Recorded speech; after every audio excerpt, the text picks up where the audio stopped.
My story is Zebra Hiccups.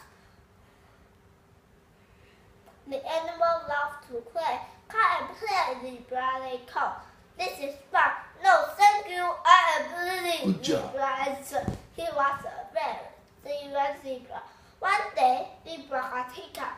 Oh, the hit, he said to himself. I shall simply eat in the morning and go out for the walk. Maybe they will dizzy.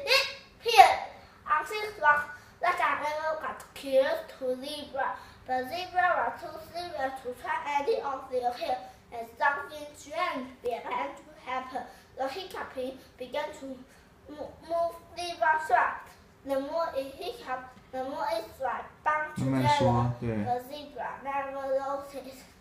It was Mrs. Duck who told him, "Is that you, Zebra?" She said, "You do look strange." "You make it so strange," said Zebra. "It hiccups. I mean, you look strange." "Look at yourself," said Mrs. Duck. "Oh, no," groaned Zebra. I just ran and cleared, and he went to look for the ladder, but none of the hills worked.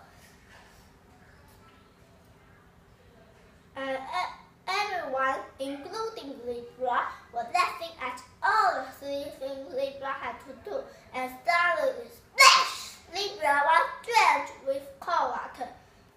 Not fun. No, that is not funny. Not funny at all. But there was not one thing. The shark has won. Hooray for Mrs. Duck. All the animals cheered. The cold water made Zebra scream, and he sneezed at her shield. Oh dear! The sneeze didn't change. It just back into that. "Thank you all," said Zebra, and thank you everybody for listening to my story.